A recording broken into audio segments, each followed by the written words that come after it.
बिस्मिल्लाहिर्रहमानिर्रहीम। अस्सलाम वालेकुम। गला बैठ गया, सॉरी। क्या आप खैरियत से हैं? बिल्कुल ठीक ठाक है, मजे में है। ये इमरान हसन भाई गला तो बैठना बता, ये मैं इमरान हसन, ये इमरान हसन है, आपको पता ही है। अब ये तो एक फॉर्मेलिटी होगी ना। अब कोशिश करेंगे 3 साल के बाद ना, जब हमारे शो को 3 साल हो, ओपनिंग चेंज करें, कुछ ना कुछ इनोवेटिव ले आए। उम्मीद है और दुआ है कि अल्लाह करे आपका दिन बहुत अच्छा गुजरे, और अगर ना गुजरे तो it's okay, it's not the last day of your life. I mean हर दिन आपको एक करेक्शन का मौका देता है कि आप अपनी ज़िंदगी में कुछ ना कुछ इंप्रूव करें। ऐसा ही करेक्शन का मौका ही मैं कहूँगा। कल क्वेटा को मिला PSL 8 के अंदर।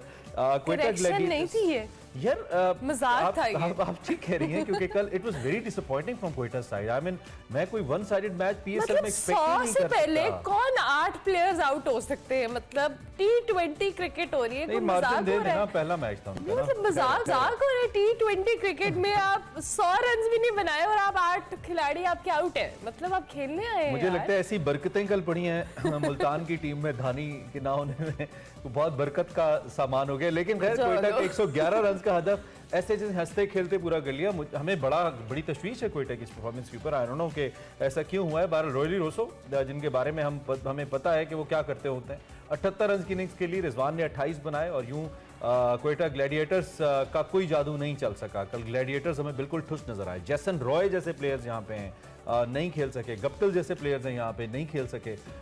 27 रन बनाकर जैसन रॉय नुमाया रहे, जबकि हसनैन ने 22 रन बनाए और बिल्कुल नीचे जाके उन्होंने बैटिंग की।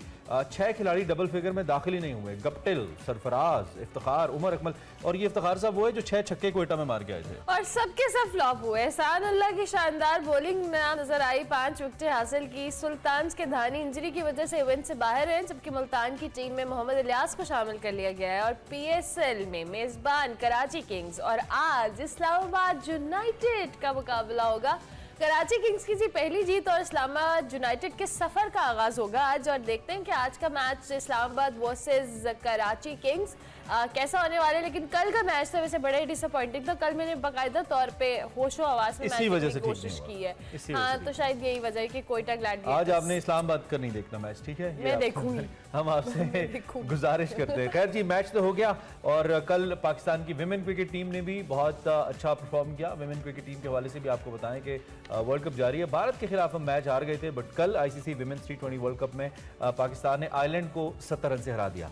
आयरलैंड को तो हराई थी हमने। खैर जीत का खाता खोला पाकिस्तान टीम ने, और इस इवेंट में अपने दूसरे मैच में कौमी विमेन टीम ने आयरलैंड को जीत के लिए 166 रन का हदफ दिया था। ताहम हदफ के ताक़ुब में आयरलैंड की टीम सिर्फ 95 रन पर ही ढेर हो गई। पाकिस्तान की निशरा सिंधु ने 4 खिलाड़ियों को पवेलियन की राह दिखाई, जबकि सादिया इकबाल और निदा डार ने 2-2 विकेटें हासिल की। कौमी टीम की जो विकेट कीपर बैटर है मुनीबा अली, कल तो वो छा गई जनाब। उन्होंने पाकिस्तान की जानिब से सेंचुरी बनाने वाली पहली बैटर खातून बन गई। और ये कल मैं हर जगह देख रही थी, हर जगह मुनीबा की बातें हो रही थी, एंड दैट वाज अमेजिंग। उनका जो विक्ट्री का अंदाज था वो बहुत इंटरेस्टिंग और बहुत अच्छा था। So we are really happy कि विमेन क्रिकेट टीम में भी ऐसी बैटर्स, ऐसे खिलाड़ी मौजूद हैं जो कहीं ना कहीं बहुत अच्छा परफॉर्म कर रहे हैं। आप मनाजिर देख सकते हैं जब उन्होंने अपनी सेंचुरी स्कोर की थी, तो ये उनका जेस्चर था। So it was good. Ireland को शिकस्त दी है, विमेन टीम अच्छा परफॉर्म करी है टाइम के साथ साथ, और हम देख रहे हैं अगर मजीद इन पे जरा फोकस हो तो फिर बेहतरीन हो जाएगा। बहुत अच्छा है, कंसिस्टेंट रहें girls, keep it up, world cup लेकर आएं, we are waiting for it. आगे बढ़ते हैं, और नाज़रीन जरा आंखें खोलें थोड़ी सी। आप थोड़ी मैं तो चाय पीने लगी। एक सेकंड, हाँ आंखें खोलें। अब आपको एक बात बतानी है हमने नाज़रीन, आपने नहीं ऐसे नाज़रीन दिल की धड़कनें थाम ले। दिल की धड़कनों से बात आगे निकल गई है। एक खबर देते हैं आपको, जरा बड़ी खबर, बड़ी खबर।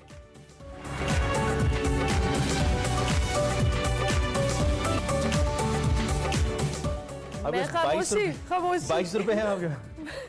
पेट्रोल की कीमत में 22 रुपए फी लीटर मजीद इजाफा कर दिया गया है। Another petrol bomb. 17 रुपए डीजल में इजाफा। ओह माय गुडनेस भाई, बहुत ज्यादा सूरत हाल इस वक्त गंभीर हो गई। हुकूमत ने IMF प्रोग्राम की बहाली के लिए महंगाई का पहाड़ आवाम पर गिरा दिया। मैंने अपनी कई दफा खबरों में ये बात पढ़ी है, महंगाई का पहाड़ गिरा दिया गया, लेकिन लिटरली दिस इज अ पहाड़ जो कि आवाम के ऊपर गिरा है। कोई ऐसी चीज नहीं है मोअज़्ज़िज़ नाज़रीन जो कि महंगी नहीं होने जा रही है, क्योंकि हर चीज़ का ताल्लुक जनरल सेल्स टैक्स से है, उसमें इजाफा कर दिया गया है, और फ्यूल की प्राइसेस में इजाफा कर दिया गया है। 170 अरब रुपए के इजाफी टैक्सेस जो है वो लगाने के लिए मिनी बजट कौमी असम्बली और सेनेट में कल पेश किया गया। फाइनेंस ज़िमनी बिल के मुताबिक मुख्तलिफ चीज़ों पर जनरल सेल्स टैक्स को 1% तक बढ़ा दिया गया है, 17 से 18% कर दिया गया, जिससे अगर हम मोटे मोटे कुछ अशिया ज़रूरिया की बात करें, इसमें घी है, खुदनी तेल है, बिस्किट से लेकर साबुन तक हर चीज़ जो आपके इस्तेमाल की है महंगी हो गई है। लग्जरी आइटम्स पर जीएसटी बढ़ाकर जी 25% कर दिया गया है। शादी हॉल्स हो, होटल्स हो, कमर्शियल लॉन्स हो, जो मार्कीज हैं, क्लब्स हैं, इन पर एडवांस टैक्स, जबकि मोबाइल फोन्स पर टैक्स में मजीद इजाफे की तजवीज़ दे दी गई है। सिगरेट हो, मशरूबात हो, उस पर फेडरल एक्साइज ड्यूटी में इजाफा कर दिया गया कि सीमेंट भी जबकि दूसरी जानिब महंगा हो गया है। इसके साथ साथ जी हुकूमत बिजली और गैस की कीमतों में भी बड़ा इजाफा कर चुकी है, जबकि वफाकी हुकूमत ने अवाम पर महंगाई का एक और बम गिराते हुए हमने आपको बता दिया जो पेट्रोलियम मसनूआत की कीमतें हैं 22 रुपये पेट्रोल और 17 जो रुपए है वो डीजल महंगा कर दिया है, 20 पैसे। लाइट स्पीड डीजल में 9 रुपये 66 पैसे का इजाफा कर दिया गया है। मगर वफाकी वजीर खजाना इसहाक डार साहब इस बात पर इसरार कर रहे हैं कि जो गरीब और मिडिल क्लास लोग हैं इन पर टैक्स और महंगाई का बोझ नहीं डाला जाए। बिल्कुल तमाम वो गरीब जो कि मुख्तलिफ पोश सोसाइटीज में रहते हैं, तमाम वो गरीब जिनके पास 2-2 करोड़ की गाड़ियां हैं, इसहाक डार साहब ने कहा है उन पे कोई बोझ नहीं पड़ेगा, क्योंकि डार साहब जो दीगर गुरबा है उन पे तो बोझ पड़ गया। बोझ क्या पड़ गया? दब गए लोग। जो 25-30 हज़ार कमाने वाला है उसका तो सारा बजट ब्रैकेट डिस्टर्ब हो गया कल। तो आप कैसे कह रहे हैं कि गरीब पे बोझ नहीं पड़ेगा? हम पेट्रोल की बात कर रहे हैं, बिजली, गैस, इसकी कीमतों में अंधाधुंध इजाफा हुआ है, होने जा रहा है। 170 अरब रुपए के इजाफी टैक्सेस हैं। तो कैसे मुतवस्सित तबके को बचाया है आपने? ये वैसे आपकी बात साहब, हाँ ये मौजज़ा है और या पता नहीं किस तखय्युलाती दुनिया में है। इसहाक डार साहब इतने तजुर्बाकार हैं कि उन पर भी कोई ऐसी बात हो। Huge respect for him. Obviously वो चाहते हैं कि आवाम को रिलीफ दें। Everybody respects him. It's not about disrespect, but this is something impossible. हक़ाइक़ तो बताएं आवाम को कम से कम। खैर आपसे हमारी 10 बस्ता गुजारिश ये भी है कि मुल्क के लिए आवाम से जब भी कुर्बानी मांगी गई है आवाम ने दी है, ज़रा आप भी कहना अदाए नाज पे गौर करें। 85 रुकनी तारीखी काबीना है। कल खबर आई नून लीग के जो लोग हैं उन्होंने कहा जी कि हम तनख्वाहें नहीं लेंगे, सरकारी गाड़ियाँ वगैरह अलाउंसेस मुराद नहीं लेंगे। बहुत से लोगों ने कहा ये अच्छी बात है, लेकिन अगर ये नहीं लेंगे और इनके पोर्टफोलियोज भी नहीं है तो इनको बनाया वही क्यों है आपने? नवाजना जरूरी है इनको। क्या मैसेज क्या दे रहे हैं? बड़ी अच्छी बात हमने परसों की थी कि सिग्नलिंग बड़ी इंपॉर्टेंट होती है। खैर बहुत सारे इसमें टीए टिकट्स एंड ऑल सब कुछ इन्वॉल्व है। शहबाज शरीफ साहब पे अब बड़ी जिम्मेदारी है और साथ साथ दूसरी जानिब हर चीज पे तो आप लोग मरात लेते हैं, चाहे लग्जरी गाड़ियां हो, फ्यूल हो, बिजली हो, इस सब चीजों पे इन तमाम वुज़रा को रिलीफ मिलता है। लेकिन आप आवाम को जब रिलीफ देंगे तो आपको ये सब कुछ तो करना पड़ेगा। और दूसरी जानिब शहबाज शरीफ साहब ने कहा था कि मैं अपने कपड़े तक बेच दूंगा। अब वो वही कपड़े पहनेंगे तमाम वुज़रा जो अपनी गाड़ियों और अखराजात का खुद जिम्मा उठा लें और ये कपड़े भी खुद खरीदें और सारा कुछ हो तो बल्कि बड़ी कुर्बानी होगी। लेकिन अनफॉर्चुनेटली मुझे लगता है कुछ बेचे भी हैं शहबाज शरीफ ने, काफी देर से चेंज नहीं किया उन्होंने, इन्हीं कपड़ों में नजर आते हैं मुझे लगता है। I have a feeling. अच्छा खैर जी बढ़ते हैं आगे। हमारे साथ अयूब मेहर साहब होंगे, मईशत के माहिर हैं, उनसे हम बात करेंगे। और तालिब आफरीदी है हमारे साथ, कड़वे घूंट भरे जा रहे हैं और तालिब आफरीदी भी हमारे साथ हैं। सो हम इन दोनों साहिबान से, तालिब साहब से हम जरा अपडेट ले लेते हैं कि आवाम पे इसका क्या इम्पैक्ट है। और रात में जो खबरें आ रही थी खासतौर पे पेट्रोल का जो मसला था और ये जो पेट्रोल माफिया है, प्राइसेस तो ये बढ़ाते हैं, 12:01 पे प्राइस चेंज कर देते हैं, लेकिन उससे पहले पेट्रोल शॉर्ट कर देते हैं। क्या इनको कुछ 2-3 घंटे पहले फ्यूल नहीं मिलता है। तालिब आफरीदी साहब हमारे साथ मौजूद हैं, उनसे बात कर लेते हैं। बहुत शुक्रिया तालिब साहब कि आपने हमें ज्वाइन किया। जो पेट्रोल माफिया के हवाले से हम बात कर रहे हैं, रात को मेरा पर्सनल एक्सपीरियंस हुआ कि 12 बजे से पहले फ्यूल अक्सर जगहों पे नहीं मिल रहा था और वो यही कह रहे थे कि जी अब कीमतें रिवाइज होंगी तभी फ्यूल मिलेगा। सो क्या ताज़ा सूरत हाल है और इसमें मैं पब्लिक का रिएक्शन ज़रूर आपसे जानना चाहूँगी। ऑब्वियसली इतनी ज़बरदस्त किस्म की महंगाई हुई है कि हमारे होश ठिकाने आ गए, तो आम आवाम बेचारी किस क्राइसिस में होगी, ज़रा इस हवाले से भी बताएं। देखिए जी, मैं पहले बात करूँगा माफिया की। तो माफिया तो हर जगह मौजूद है, आपको भी पता है, सबको पता है, चाहे वो सीमेंट का हो, ऑयल का हो, गैस का हो। माफिया ने ही सारी कमाई की है और माफिया के लिए ही ये बजट बनाया गया है। माफिया को ही मैं ये कहता हूँ कि अरबों नहीं खरबों रुपए का जो है रिलीफ दे दिया गया है। यानी कि ऑयल मार्केटिंग कंपनियों जिनके पास करोड़ों लीटर ज़ख़ीरा था उन्होंने डिस्ट्रीब्यूट नहीं किया। यही वजह है कि वो अगर 35 रुपये पिछला और 22 रुपये ये लगा लें तो आप अंदाजा लगा लें जिसके पास 1 करोड़ लीटर भी पेट्रोल था तो उसने कितना कमा लिया। अगर आप आवाम की बात करें तो यकीन माने मैं आपको बता नहीं सकता कि हमने लाइव छोड़ दिया है। माइक किसी के आगे करते हुए डरते हैं। वो माजरत के साथ वो माँ बहन की ऐसी गाली बकता है कि जो मैं आपको सुनवा नहीं सकता। यकीन माने हम खुद डर गए थे कहीं ये हम पे हमला ना कर दे। इतने लोग तंग हैं। आपने अक्सर देखा होगा कि रोड किनारे लोग मोटरसाइकिल गिरा के खापियां मार रहे होते हैं। पेट्रोल पंप डीलर एसोसिएशन कहते हैं कि हम 100 रुपए का क्या पेट्रोल डालेंगे बताएं, गेज ही पूरी नहीं होती। यानी कि जैसे ही पेट्रोल की नोजल जाती है 100 रुपए पूरे हो जाते हैं, तो क्या डालेंगे। वो कहते हैं गंजी नहाएगी क्या, निचोड़ेगी क्या। तो आवाम का तो सिर्फ बुरा हाल हो गया। इससे पेट्रोल नहीं बढ़ा है सर। पेट्रोल की वजह से आज ही मेरे बच्चे जाते हैं स्कूल, वैगन वाले ने आज ही कह दिया है कि जनाब मैं 5000 फी बच्चा लेता था, अब मैं 7000 फी बच्चा लूंगा। अगर आपने छुड़वाना है तो छुड़वाएं, नहीं तो किसी और का बंदोबस्त कर लें। अब क्या होगा, आज सब्जी का रेट भी बढ़ गया है। जो गाड़ी मंडी से सब्जी की दुकान तक 5000 में किराए पे आ रही थी, उसका किराया ले रही थी, उसने 8 से 9000 कर दिया है। वही सब्जी का रेट बढ़ गया है, वही चिकन का, वही हर चीज का बढ़ गया। आप जो इस वक्त बात कर रहे हैं वो हम सबके जज्बात की अक्कासी कर रहे हैं, क्योंकि हम खुद भी अपना हाल भी देखें तो हम सबका यही हाल है। ये जो आपने पेट्रोल के हवाले से बात की, अब ये जो कीमतों का इतलाक हुआ है, अब जाहिर है इसके बाद वही बात है कि 100 रुपए का एक आदमी अपनी बाइक में क्या फ्यूल डलवाएगा। तो अभी आप जिस पेट्रोल पंप पे खड़े हैं, यहाँ पे क्या सूरत हाल है? देखिए जी, मैं तो डर के मारे जा ही नहीं रहा हूँ। अभी हमने जैसे ही कैमरा ऑन किया तो मैं माजरत के साथ उन्होंने ऐसे अल्फाज से तवाज़ा कि मैं अल्फाज भी अदा नहीं कर सकता। वो कहते हैं आप लोग मीडिया वाले भी मिल चुके हैं उनके साथ, आप एक ही थाली के चट्टे बट्टे हैं, आप उनके गुलाम बन चुके हैं, आप असल हकाइक दिखाते नहीं है। एक साहब तो इतने जज्बाती थे, माई पकड़ के कहने के मुझे दें और मैं जो कहूँगा उसको चलाएंगे आप, नहीं चलाएंगे आप। अब हम क्या करें, हम तो यकीन माने मैं डर रहा था। तालिब ये भी बताइए, और मैंने ये चूज किया है। आप ठीक कह रहे हैं और हम इस बात से मुत्तफिक हैं और हम आवाम की राय का और इस गुस्से का एहतराम भी करते हैं, जो कि हम खुद इसका हिस्सा हैं, बराह रास्त इससे खुद हम मुतासिर हो रहे हैं और बिल्कुल इनका गम गुस्सा जायज़ है जी। अब नहीं होगा तो कब होगा। तालिब, क्या हुकूमती सतह के ऊपर आपकी मालूमात के मुताबिक कोई ऐसे इक़दामात सामने आ रहे हैं और क्या आवाम का कुछ एतमाद बाकी है इस सिस्टम के ऊपर कि कहीं ना कहीं से उनको खास तौर पे जो निचला तबका उसको रिलीफ मिलेगा? नहीं जी, मैं यकीन माने मैं कल रात को भी, आज सुबह भी बिल्कुल मायूस हो चुके हैं। वो कहते हैं कि हुकूमत ने वो बम फाड़ा है जिससे हम शदीद जख्मी हो गए हैं और जख्मी होने के बाद हमारे पास मलहम पट्टी के लिए भी, इलाज के लिए भी जगह नहीं है।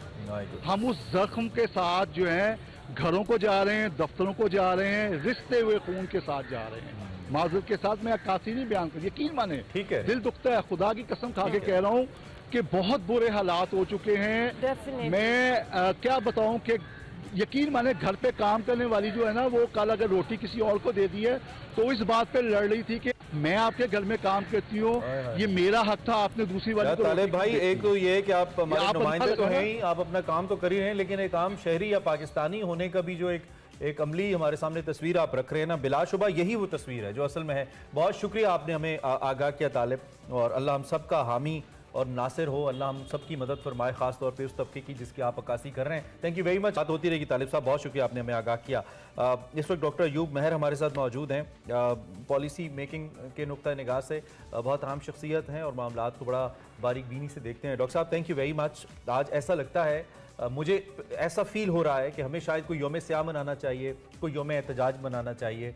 जिस तरह की सूरत हाल हो रही है, जिस तरह एक आम आदमी के मसाइल एकदम से बहुत ही ज़्यादा गंभीर हो गए हैं। डॉक्टर साहब, आपका तज्जिया सबसे पहले ये जो हुआ है इसको आप कैसे देख रहे हैं और अवामी नुक्ता निगाह से इसके क्या असरात देख रहे हैं आप? इमरान साहब, योम स्याह तो एक दिन के लिए होते हैं ना, ये तो कंटिन्यूशन में एक चीज़ चलेगी।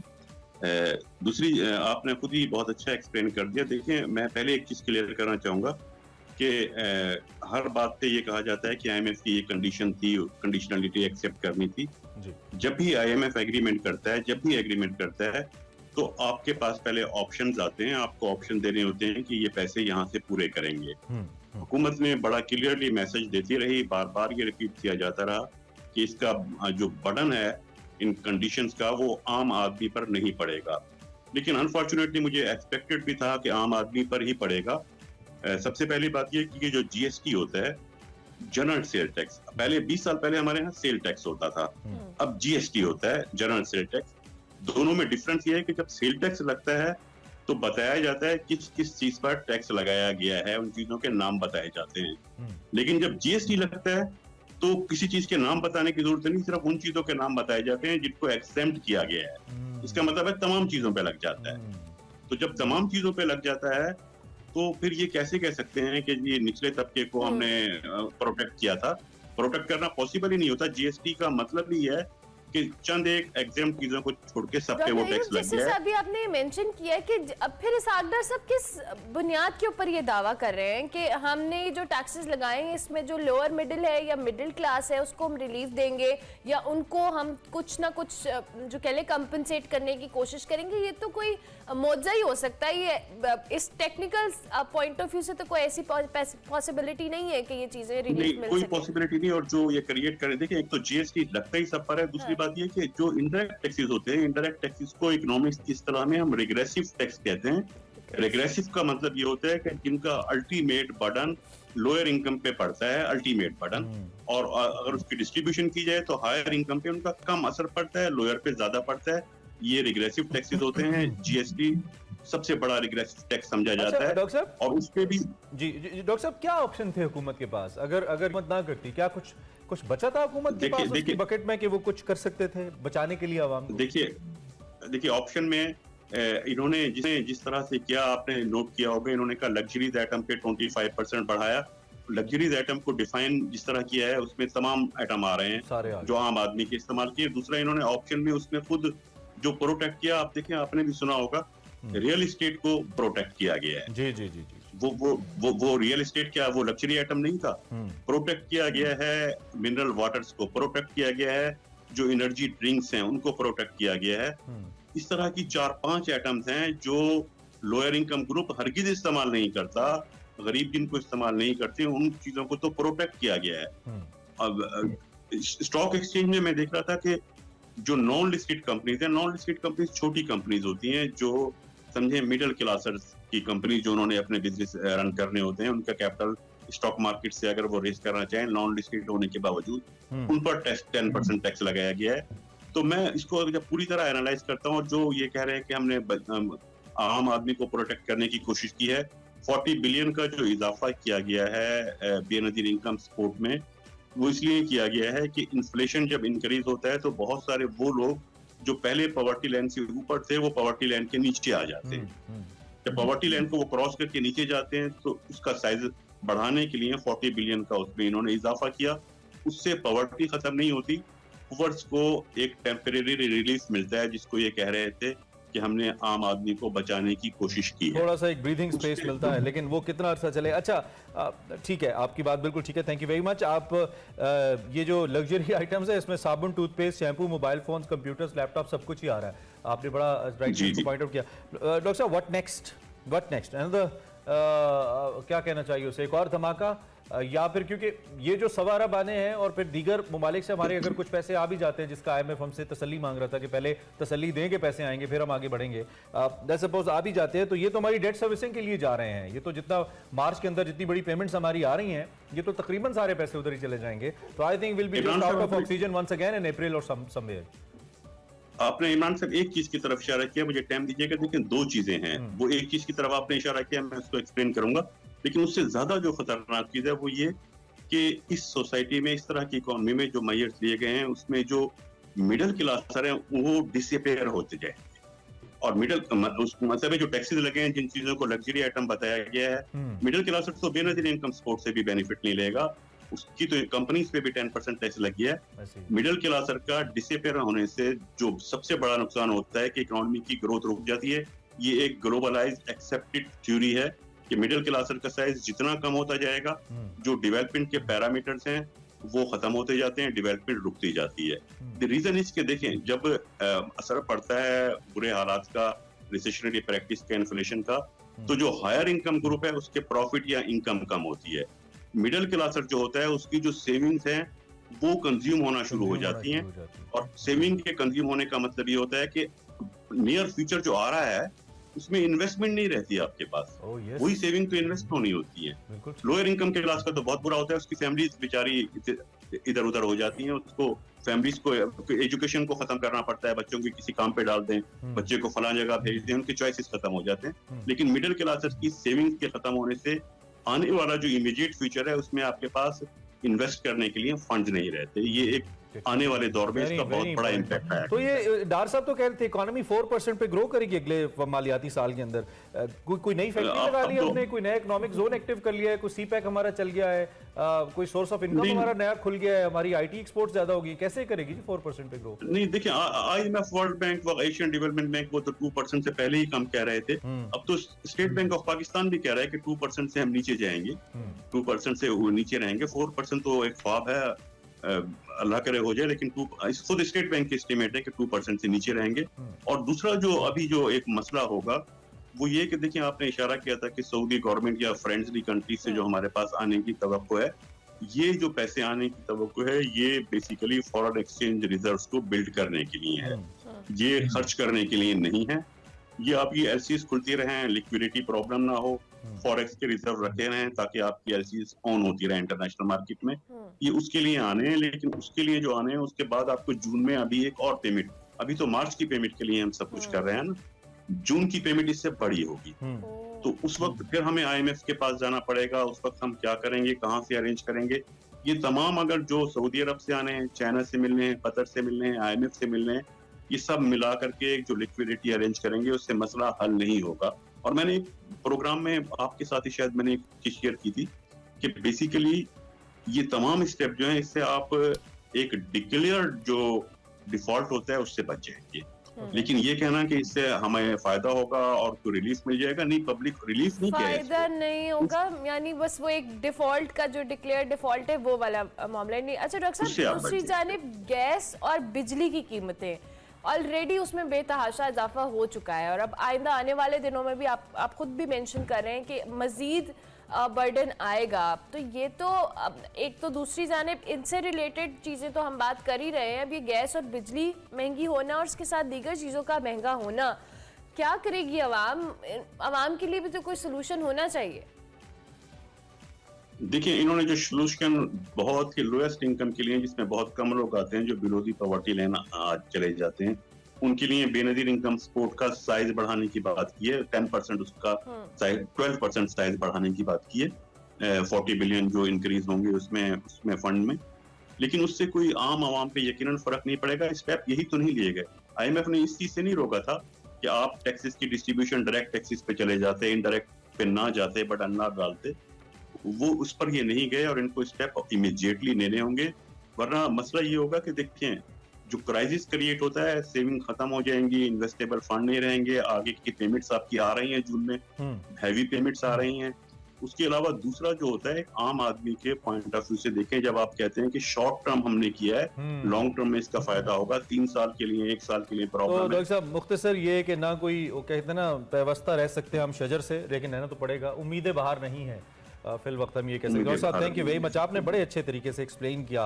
एक तो lower middle class, in fact lower income group को आपने एक्सप्लेन किया कि वो अपनी ख्वाहिशात की कुर्बानी देते हैं, अपने बच्चों को स्कूलों से उठा लेते हैं, वर्कशॉप्स पे छोड़ देते हैं, because they lose their options. और आपने मिडिल क्लास और लोअर मिडिल के हवाले से ये कहा कि दे कंज्यूम देयर सेविंग्स, उनके पास जो होते हैं, और जब वो सेविंग्स कंज्यूम हो जाती हैं, जो छोटी छोटी कमेटियों की सूरत में होती हैं, 1 लाख 2 लाख 3 लाख रुपए होते हैं, जब वो रुक जाती हैं तो इकोनॉमी स्लो डाउन हो जाती है, because they are the investments actually. और जो प्रीमियम ग्रुप है हमारा, जो हाई एंड ग्रुप है, उसको तो खैर कोई प्रॉब्लम है ही नहीं, जिसके बारे में इसहाक डार साहब ने कहा कि आम आदमी मुतासिर नहीं होगा। इसहाक डार साहब, आम आदमी अगर आप F6 या F8 में घूम के देखते हैं तो फिर आपको नजर नहीं आएगा, आपको निकलना पड़ेगा बाहर। जो आप क्या, ओवैसी हमारे हुक्मरान नहीं निकलते इस्लामाबाद से, Islamabad is not real Pakistan. बाहर निकलेंगे तो शायद आपको आम आदमी नजर आए, और आपको ये भी नजर आए कि वो कितना मुतासिर हो रहा है। ब्रेक लेंगे, ब्रेक के बाद वापस आएंगे। Welcome back to Expresso. अब आपको कुछ लेदर के हवाले से और लेदर ट्रेंड्स के हवाले से बताते हैं। इस हवाले से एक नुमाइश भी हुई जिसमें निम्रा नासिर गई। हमारा सेगमेंट फैशन एंड फन है, और आज इसमें हम बात कर रहे हैं लेदर ट्रेंड्स के हवाले से। देखते हैं।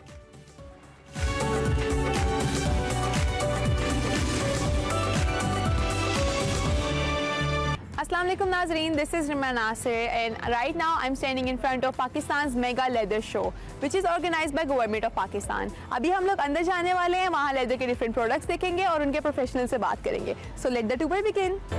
मुझे बचपन से गेम्स में फ़ुटबॉल बहुत पसंद था और आपको तो पता ही है कि पूरी दुनिया में फ़ुटबॉल्स कहाँ से आते हैं, पाकिस्तान से.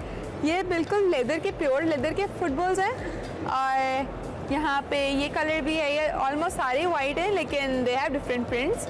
तो कूल. अच्छा है तो लेदर लेकिन हैव डिफरेंट कलर्स. तो आई एम क्यूरियस, इनसे पूछते हैं. अस्सलाम वालेकुम. वालेकुम अस्सलाम. कैसे हैं आप? अल्हम्दुलिल्लाह, करम अल्लाह का. अच्छा, अब ये एक लेदर का जूता है, ठीक है, लेकिन इसके ऊपर शेड्स हैं डिफरेंट डिफरेंट. जी. तो ये कैसे आते हैं? बेसिकली कादरी ग्रुप जो है वो एक कंपनी के साथ हम सोल डिस्ट्रीब्यूटर्स हैं. कैंडा फार्बन एक इटालियन कंपनी है, उसकी प्रोडक्ट्स होती हैं हमारे पास. ये वो एप्लीकेट की हुई है इसके अंदर और that can be of any colour और डिफरेंट मटेरियल्स लगते हैं. उसके बाद आप देख सकते हैं डिफरेंट जो है वो शेड्स हैं हमारे पास शूज़ के अंदर. जी. अच्छा, तो आपको क्या लगता है कि जो पाकिस्तान की लेदर इंडस्ट्री है वो कहाँ स्टैंड करती है? पाकिस्तान की लेदर इंडस्ट्री वर्ल्ड में बड़े अच्छे लेवल पर स्टैंड करती है. वी हैव लॉट ऑफ टेंडरीज इन पाकिस्तान जो वर्ल्ड वाइड जो है बड़े अच्छे लेवल पर आती हैं. और सबसे बड़ी चीज़ ये है कि हमारे पास टेक्निकल इंस्टीट्यूट्स हैं लेदर के हवाले से, like taffeta, leather technology college Gujranwala. ठीक है, तो इट्स गुड इन प्लेस. बिल्कुल बिल्कुल. Thank you so much. Thank you very much. अच्छा, बेशक ये लेदर की एग्जीबिशन है लेकिन यहाँ पे स्वेट भी है और डिफरेंट और भी मटेरियल के कपड़े जूते हैं. Oh my God, it looks like a cow skin. तो ये क्या है, ये हम इनसे जानते हैं. अस्सलाम वालेकुम. आप कैसे? अल्हम्दुलिल्लाह. अच्छा, अब तक जितनी भी मैंने देखी है जगह सब लेदर मैंने देखा है लेकिन ये कुछ डिफरेंट है. ये काउ हेयर ऑन में ये स्पेशल एंटीक है.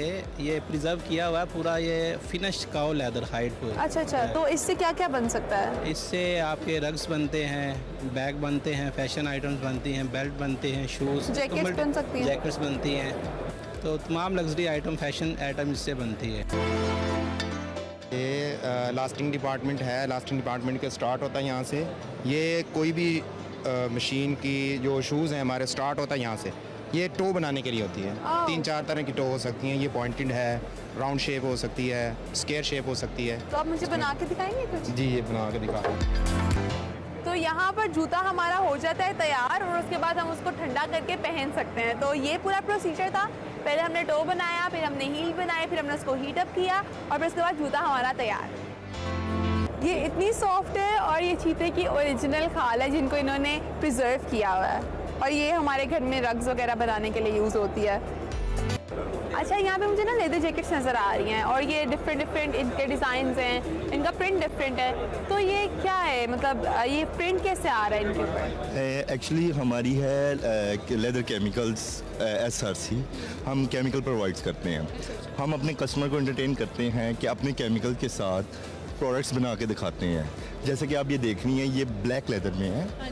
इसके ऊपर हमने केमिकल ट्रीट करके उसका डिफरेंट आर्टिकल बना दिया है. इसी तरह ये आप देख लें डिफरेंट, ये देख लें जैसे ये रेड कलर का रेड है, उसके ऊपर शेड्स आए हैं. हाँ, इसके ऊपर हमने शेड देके इसको डिफरेंट कलर्स कर दिए हैं. तो ये जो इसके ऊपर कलर्स हैं, ये कलर आप लोगों ने कैसे डाले हैं? मतलब ये कोई केमिकल डालता है इनके जी ऊपर? जी, ये बिल्कुल स्प्रे के साथ, बाय स्प्रे भी होते हैं, बाय हैंड भी होते हैं. अच्छा, तो ये स्टॉल मुझे देखने में बहुत क्लासी लग रहा है और इनका हर प्रोडक्ट दूसरे से डिफरेंट है. And I really want to know कि इस सब के पीछे ब्रेन किसका है. अस्सलाम वालेकुम. जी वालेकुम सलाम. कैसे हैं आप? अल्लाह का शुक्र है, अल्हम्दुलिल्लाह ठीक. आपका brand her shoes is very classy और हर एक जूता दूसरे से डिफरेंट है.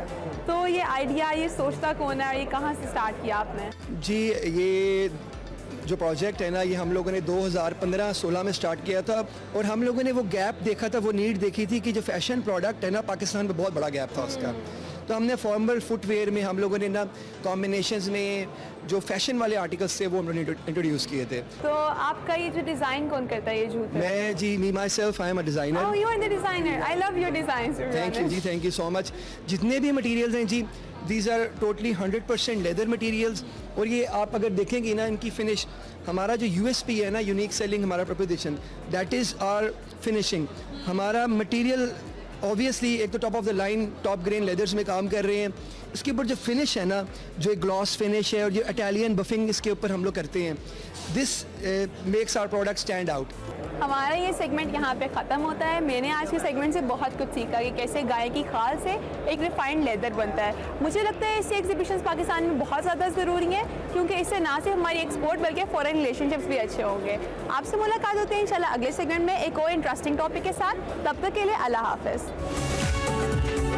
प्रोग्राम में आगे बढ़ते हैं। अब आपको बताते हैं कि लोधरा के मोहम्मद वसीम ने एक ऐसी टॉर्च बनाई है जो इंसानी जिस्म की जो दर्जा हरारत है उससे चलती है। इस टॉर्च को आप अपने हाथ में पकड़ें या अपने माथे पर लगा लें, ये रोशन हो जाती है और इस टॉर्च को काफ़ी पजीराई भी मिल रही है। मोहम्मद वसीम की सजात को 2 अमेरिकन अवार्ड्स भी इनको मिल चुके हैं। ये टेक्नोलॉजी क्या है, आम मार्केट में दस्तयाब है, इन्होंने ये कैसे किया, इस हवाले से बात करते हैं। इस वक्त मोहम्मद वसीम हमारे साथ मौजूद हैं। Thank you very much Mohammad Wasim, बहुत आपने में ज्वाइन किया। सबसे पहले तो इसकी सजात के हवाले से बताएं, इंसानी बॉडी के टेम्परेचर के से रिलेटेड है और उसके टेम्परेचर के मुताबिक ये टॉर्च ऑन होती है। आप थोड़ा सा इस आइडिया को हमारे लिए, हमारे देखने वालों के लिए एक्सप्लेन कीजिएगा। जी, ये थर्मो इलेक्ट्रिसिटी का असूल है, सी बैक इफेक्ट, उस पर ये काम करती है। जैसे ही आप इसको आप हाथ में पकड़ लें, माथे पर लगा लें, या चाहे क्योंकि इंसान के जो सांस का दर्जा हरारत है वो भी सेम ही होता है, तो उससे भी ये तार से जलना शुरू हो जाएगा। सी बैक इफेक्ट मेन चीज़ है इसकी, और ये थर्मो इलेक्ट्रिसिटी का जो असूल है, तो इसी को बड़े सिंपल तरीके से बनाया गया। इसके अंदर कोई कॉम्प्लिकेटेड ज़्यादा चीज़ें नहीं है, सिर्फ 3 ही चीजें हैं। मैं दिखा भी देता हूँ, साथ नजर आ रहा होगा आपको यहाँ पे, मेरा ख्याल है। जी जी जी, अच्छा, तो इसमें ये एक सादा सा एक है, इसे कह देते हैं पेल्टियर मॉड्यूल है। सेकंड में इसका एक सर्किट है जो इसके वोल्ट को बूस्ट कर देता है, और सेकंड इसके अंदर क्या है, एलईडी लगी हुई। तो ये 3 चीजें हैं, सादा सी चीजें हैं, तो असूल पर ये काम करता है। तो जब तक आप इसको हाथ में पकड़ के रखेंगे तो ये जलता रहेगा, जब छोड़ देंगे तो ये क्या है, ये बंद हो जाएगा। तो अगर देखा जाए इसकी बनाने की वजह ये थी कि देखिए, जिस तरह के पाकिस्तान में लोड शेडिंग के मसाइल चल रहे हैं, या बाज़ औक़ात इस तरह के मसाइल भी आ जाते हैं, ज़लज़ला आ सकता है या सैलाब आ सकता है, तो उसमें क्या है, आपका सोलर है या विंड है, कोई भी चीज़ है, तो वो पावर के सारे सोर्सेज नहीं रहते हैं। तो उस सूरत में इस तरह की जो चीजें काफी आइडियल होती हैं, तो उसमें क्या होता है कि भाई ये तो आइडियल है। वसीम, इन अवार्ड्स के हवाले से बताइएगा जो आपको अपनी इस अकम्पलिशमेंट पे मिले हैं। कौन से 2 अमेरिकन अवार्ड्स हैं जो आपको दिए गए? जी बिल्कुल, मुझे सबसे पहले एरो इलेक्ट्रॉनिक सर्टिफिकेट मिला था अमेरिका से, और इस सर्टिफिकेट के ऊपर बल्कि तकरीबन ये देख लें कि आज के जो है ना $50,000 भी इनाम मिला करते हैं। तो वो सर्टिफिकेट मिल गया था, वो मिलते हैं अमेरिकन को या यूरोपियन को। तो फर्स्ट ये प्रोडक्ट है जिसको अमेरिकन एरो इलेक्ट्रॉनिक सर्टिफिकेट मिला हुआ है। अच्छा। और सेकंड जो है इसके ऊपर और है, साइंस कंपटीशन है, वहाँ पर मैंने हिस्सा लिया था, हैकाडे। तो वहाँ से जाते ही मुझे है ना $1,000 इनाम भी साथ में मिले हैं इसी पे। ठीक है, वाह, माशाल्लाह, जबरदस्त। ठीक है, मुझे ये भी बताइए कि इसमें जो जिस तरीके से ये एनर्जी लेके ये इसकी एलईडी रोशन होती है, वो जो मॉड्यूल आपने हमें बताया है, क्या इसमें कुछ एनर्जी स्टोरेज का भी मुस्तकबिल के अंदर ऐसी इनोवेशन हो सकती है कि जो इंसानी हरारत से ये एनर्जी ले, उसको ये स्टोर भी करे फॉर अ लॉन्गर रन, ये लाइट चले, उससे इसको एनर्जी मिल सके, ऐसा हो सकता है? हाँ बिल्कुल ऐसा हो सकता है। उसमें यह है कि फिर इसकी है कि अपना कोई वॉच बनाई जा सकती है, ताकि आपके साथ बिल्कुल ही रहे और एनर्जी स्टोर करती रहे, और बाद में आप कोई भी चीज़ आप इससे चार्ज भी कर सकें। और एलईडी तो चलो रोशन कर ही लें, क्योंकि वो तो जब तक आपके हाथ में है या माथे में है वो तो रोशन होती रहेगी। फ्यूचर में इसके बिल्कुल 100% चांसेस हैं। बिल्कुल ठीक है, बिल्कुल ठीक है। अच्छा, दूसरा हम ये भी ऐसी जब भी कोई प्रोडक्ट हमारे सामने आती है, एक तो चलें अच्छा आपने प्रोडक्ट ही हमें दिखा दी, वरना शक ही होता रहता है कि पता नहीं है या नहीं, क्योंकि पाकिस्तान में तो बड़ी अजीबोगरीब स्टोरी सोशल मीडिया पे आ जाती हैं, बाद में पता लगता है कि हकीकत ही नहीं थी। तो वसीम, हमें ये भी बताइए आपके क्या कमर्शियल बेसिस के ऊपर इसकी प्रोडक्शन की जा सकती है, और क्या पाकिस्तान में या दुनिया में किसी कंपनी ने आपको कांटेक्ट किया या आपका इरादा है कि आप एग्जिबिट करें किसी बड़ी एक्सपो के अंदर इसको, जहाँ से may be you can get a good contract और आप इसको कमर्शियल बुनियादों पे बना सकें, शिफ्ट कर सकें इस कॉन्सेप्ट को? जी बिल्कुल बिल्कुल ऐसा ही है। बल्कि मैं साथ में ये भी बताता हूँ कि मैंने इसको किस तरीके से बनाया। अगर पहली तो मेरी कोशिश है कि इसको मतलब है कि इसको एज ए बिजनेस लोगों तक इसको पहुंचाया जाए ताकि इसको लोगों को फायदा हो सके। अगर खुदा ना खास्ता अगर ऐसा ना भी होना तो यह कि लोगों को तो पता हो कि किस तरीके से बनाई, अगर कोई बनाना भी चाहे तो बना भी सके। बिल्कुल ठीक है। ठीक है। अच्छा मोहम्मद वसीम, अब ये बताइएगा कि ये जो आम आदमी तक पहुंच सकती है आपकी बनाई हुई, ये भी आपने सिर्फ अपने लिए या इस पे मजीद मॉडिफिकेशन के लिए इसको रखा है, या आम पब्लिक तक इसकी रसाई मुमकिन हो सके? अभी फिलहाल तो क्योंकि मेरे पास इसके तकरीबन कोई 3 यूनिट ही हैं, पहले मेरे पास इसके 5 यूनिट थे, तो इतने ही हैं फिलहाल। ये कि इसको अगर मजीद इसको करें कि एज ए बिजनेस इसको स्टार्ट करें, इसको चीजें बल्क में इसकी चीजें ले तो इसकी क्या कीमत भी कम हो जाएगी और ये आम लोगों तक तो इंशाल्लाह जरूर ही इंशाल्लाह इसमें क्या है मोहम्मद वसीम, क्या कॉस्ट बनेगी अगर आप इसको कमर्शियल पॉइंट ऑफ व्यू से भी रखें? पर यूनिट या पर यूनिट हो सकता है कोई तकरीबन कोई 600-700 तकरीबन इतने तक हो जाएगी। Very reasonable, that's nice. चलें, दैट्स ग्रेट वसीम, बहुत अच्छा लगा। आप एक हमारे यंग साइंटिस्ट हैं और आपने बहुत जबरदस्त तरीके से कुछ कहना चाह रहे हैं? कीजिए, बात कीजिए। जी, मेरी तो कोशिश होगी मजीद इससे सस्ती हो जाए, जितनी सस्ती हो सके, क्योंकि जब चीज उसका फायदा उस वक्त है जब तक कि गरीब के हाथ में पहुंचे। अदरवाइज ये कि अगर कीमत हाई होगी और होगी दोस्तों तो वैसे सही है, आप बेसिक प्राइस थोड़ी कोट करते हैं टीवी स्क्रीन के ऊपर, आप ठीक कह रहे हैं। ये प्राइस ठीक कोट किया आपने ताकि कोटेशन अच्छा मिल जाए ना, थोड़ा बिजनेस भी तो करना है हमने आगे। Wasim, it's pleasure talking to you, बहुत जबरदस्त हमें लगा आपसे बात करके, आपका बहुत शुक्रिया और आई होप कि आपका दिमाग इस जानिब चलता है। ये पहली चीज़ इसकी जानिब आप गए, आने वाले वक्त में मे भी आप कुछ इससे भी बड़ा इन्वेंट करें। हमारी बेस्ट विशेज़ आपके साथ है। 2 अमेरिकन अवार्ड्स जीत चुके हैं और ऐसी टॉर्च बना ली है जो इंसानी एनर्जी के ऊपर चलती है। भाई क्या बात है, वेरी इंप्रेसिव। चलें जी, ब्रेक लेते हैं, ब्रेक के बाद वापस आते हैं। Welcome back to Expresso. Programme के दूसरे हिस्से में आपको खुशामदीद कहेंगे। बिल्कुल, सफर है शर्त आपको दिखाते हैं। वादी सून का एक सिलसिला जारी है, हम एक्सप्लोर कर रहे हैं वादी सून को। तो देखते हैं आज की सफर है शर्त में क्या है।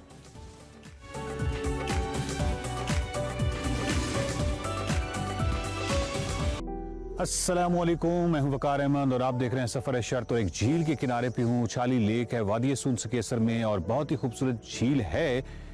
लेकिन बात यह है कि झीलें 2 तरह की होती हैं। एक झीलें वो होती हैं जो फ़कत पानी के ज़खायर होते हैं और कुछ झीलें ऐसी होती हैं जिनके साथ हयात मुंसलिक होती है, जिनके साथ तारीख़ मुंसलिक होती है। ये वो झील है जिसके साथ तारीख़ और एक कमाल हयात मुंसलिक के साथ मुहाजिर परिंदे आते हैं और डे ड्रीमिंग करने में कोई हर्ज नहीं है। वैसे ही मैं कभी कोई ख्वाब देखता हूँ कि पाकिस्तान की वादी की जो झीलें हैं, जो उछाली झील है जहाँ पे मुहाजिर परिंदे आते हैं, तो क्या इस तरह का इवेंट नहीं हो सकता, कोई ऐसा फेस्टिवल नहीं हो सकता, कोई ऐसा मेला नहीं हो सकता जिसमें कौम जो है, हमारी जो कौम है, वो इन मुहाजिर परिंदों को बतौर मेज़बान उनको खुशामदीद कहे। कोई इस तरह की सरगर्मियाँ नहीं हो सकती जिसमें बच्चे आएँ और हम खुश हों कि हमारे मेहमान आ रहे हैं। मैं आपको एक बात बताते जाऊँ कि यकीनन इसमें जितने भी आउटसाइडर्स आते हैं उनको तो नहीं मालूम कि इनको किस तरह शिकार करना है, लेकिन यहाँ पे लोकल से बहुत सारे लोगों से बात हुई है तो ये परिंदे जो हैं ये ऐसे कुछ महफूज भी नहीं है। बहुत सारे इक़दाम उठाए गए हैं, सारा कुछ है, लेकिन उसके बावजूद ये उस तरह महफूज नहीं है।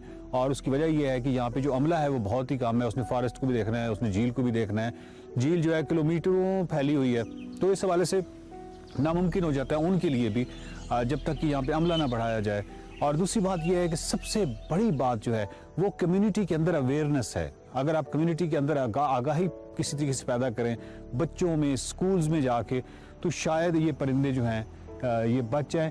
और दूसरा ये है कि इसमें भी कोई शक नहीं है कि आप जितना मर्जी गार्ड बढ़ाते चले जाएं, जितने मर्जी मुहाफिज बढ़ाते चले जाएं, इवन देन इन परिंदों की ज़िंदगी महफूज नहीं हो सकती अनटिल के कम्युनिटी को मुकम्मल तौर पे आगाही दी जाए, उनको तालीम दी जाए, उनके बच्चों को स्पेशली जितने भी स्कूल्स हैं इनमें, ताकि अगली नस्ल कम से कम उसको मालूम हो कि परिंदे जो मेहमान परिंदे होते हैं उनकी इज़्ज़त कैसे करनी है, उनकी तौकीर कैसे करनी है, उनसे मोहब्बत कैसे करनी है, प्यार कैसे करना है।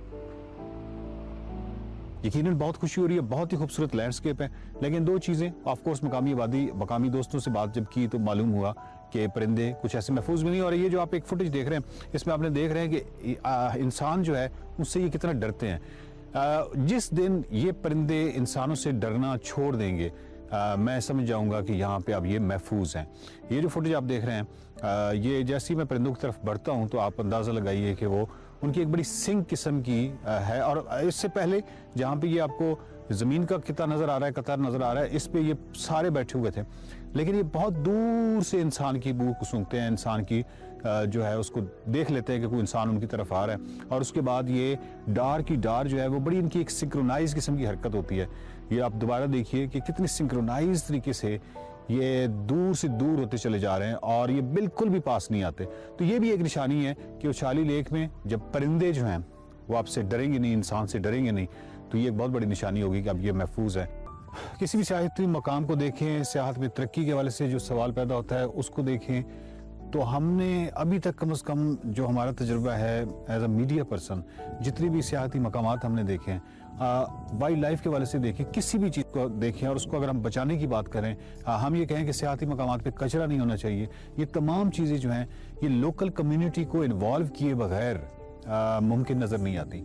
और मुझे यहाँ ये भी मालूम हुआ है लोकल कम्युनिटी से कि यहाँ बहुत सारे लोग हैं जो विलिंग हैं, ख़वातीन ऐसी हैं जो कि बहुत ही कम पैसों पे वो ये समझते हैं कि अगर उनको बहुत कम पैसे भी दे दिए जाएं तो उन पैसों से भी वो यहाँ पे ये सारी सफाई कर सकते हैं। इस तरह का और कई मॉडल्स हैं वो हो सकते हैं। परिंदों के हवाले से भी कम्युनिटी की जो शिरकत है वो बहुत ज़रूरी है। लोकल जो मकामी आबादी है वो जब तक इन सियाहत के मामले में जिसको माशी हवाले से जब तक वो इसके साथ इन्वॉल्व नहीं होगी तो शायद वो उस तरह उसको प्रोटेक्ट नहीं करेगी। हमारे पास पाकिस्तानी शुमार में बहुत सारी ऐसी मिसालें हैं जिसमें जो सियाहत का माशी मॉडल है इसके अंदर जब कम्युनिटी को इन्वॉल्व किया गया, जहाँ जहाँ पे कम्युनिटी को इन्वॉल्व किया गया, बहुत बेहतर और मस्बत नताइज जो है वो बरामद हुए हैं। यहाँ पे किसी जगह पे मकामी आबादी जो है वो इसमें इन्वॉल्व नज़र नहीं आती। जब तक मकामी आबादी इन्वॉल्व नहीं होगी उस वक्त ये परिंदे महफूज नहीं होंगे। यहाँ पे कचरा इसी तरह, यहाँ पे मेरे सामने इस वक्त यकीन कीजिए कि बोतलें और हर चीज़ जो है वो इसी तरह ही है। और जब तक कि मकामी आबादी की कुछ मुआशियात इस सियाहत के साथ नहीं जुड़ेंगी उस वक्त तक शायद ये मुमकिन नहीं होगा। आप समझ सकते हैं कि टेक्निकली आप कैसे ये पॉसिबल है कि 6 किलोमीटर की झील और इसके साथ पाए वाले जितना भी जंगलात हैं इसके तहफ़्फ़ुज़ के लिए सिर्फ 2 गार्ड, और हम बरी ज़िम्मा हो जाते हैं कि बस हमने 2 गार्ड रख लिए हैं।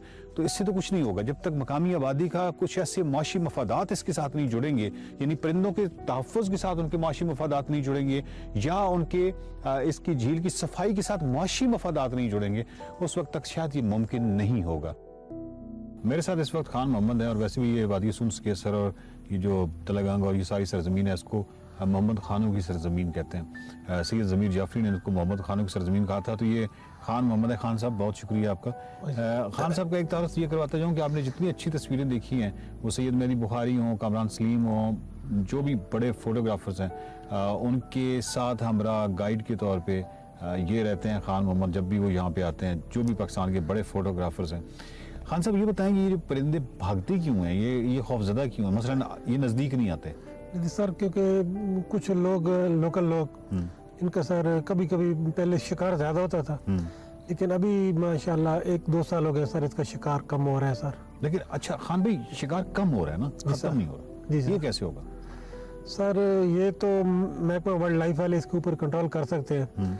ये भी TDCP के मसलन जो यहाँ पर पिछले साल इंचार्ज थे सर्दियों में, उन्होंने कोशिश की, उसकी वजह से सारी ये सारा। ये कितने किलोमीटर है? ये 6 किलोमीटर लंबी झील है सर। 6 किलोमीटर लंबी झील, 1.5 किलोमीटर चौड़ी है सर। 2 गार्ड क्या करेंगे? 2 गार्ड बेचारे फिर इसी तरह। तो खान साहब ये जो 2 गार्ड की बजाय अगर हम 100 गार्ड भी कर दें तो भी शायद उस वक्त तक आप नहीं समझते कि ये मुश्किल होगा इसको, इनको परिंदों को शिकार से बचाना अनटिल के मकामी आबादी की कोई तरबियत, तालीम और इस तरह का किया जाए? ये बच्चों को स्कूलों में अभी तक तो कोई प्रोग्राम चला नहीं है। हाँ, अगर कोई इस तरह का प्रोग्राम चलाया जाए, जो लोकल लोग यहाँ हंटिंग करते हैं उन सबको बुला कर एक प्रोग्राम चलाया जाए कि हम आपकी पहले मिन्नत समाजित करते हैं, अगर वो इस तरह बाज नहीं आते तो फिर आप उनके बड़े चलान करें। हाँ जी, 50,000 60,000 का चलान करें तो फिर वो उसमें बच्चों को अगर आगाही दी जाए मुकम्मल सर, तो स्कूल में बच्चों को अगर तालीम आगाही दी जाए अगर ताकि अगली नस्ल कम से कम उसको पता हो कि ये आपको परिंदों से मोहब्बत है। जी सर, बहुत ज्यादा सर। और यहाँ पे ऐसे लोग भी यकीनन बहुत सारे होंगे जो परिंदों को मेहमान के तौर पे देखते होंगे कि हमारे खूबसूरत मेहमान हैं जो सर्दियों में आते हैं। मतलब हर बंदा तो ऐसा नहीं ना होता है कि वो शिकारी। जी बिल्कुल, ऐसे भी बहुत सारे लोग हों। जी बहुत सारे आते हैं जो मोहब्बत जो सिर्फ देखने के लिए आते हैं सर। हाँ जी, उनको शौक होता है कि सर्दियाँ आ गई हैं, परिंदे आ गए, वो देखने के लिए आते हैं सर। तो ये जो यहाँ पे झील के किनारे पे कचरा हर जगह देखा जा रहा है, इसकी क्या वजह है खान साहब? ये तो बहुत खूबसूरत झील है, तो ये सर एक तो झील के अंदर जो है सर, ये असल में एलजी पिछले साल पैदा हुआ था गर्मियों में। नहीं, एलजी तो खूबसूरत चीज है जी सर। ये जो शापर पड़े हुए हैं, ये सर वो जो लोकल लोग आते हैं या लोग आते हैं वो फेंक देते हैं। हाँ, लेकिन वो मुमकिन नहीं है, इतनी जब दुनिया जब आएगी वीकेंड पे ये वो फेंक जाएगी तो सारी बात है। तो आप लोगों को कैसे समझा खान? सर हम हर आदमी को गाइड करते हैं कि जो आपने खाना है डस्टबिन के अंदर फेंकना है, लेकिन फिर भी सर वो अक्सर लोग जो होते हैं वो बाहर फेंक देते हैं सर। तो खान साहब ये बताएं कि ये बोटिंग खत्म है? सर बोटिंग तकरीबन 3 महीने से बंद है, अक्टूबर से बंद है यहाँ पर। ये इन्होंने इसलिए किया है कि जो सर्दियों में माइग्रेटेड बर्ड्स हैं वो डिस्टर्ब ना हो सर।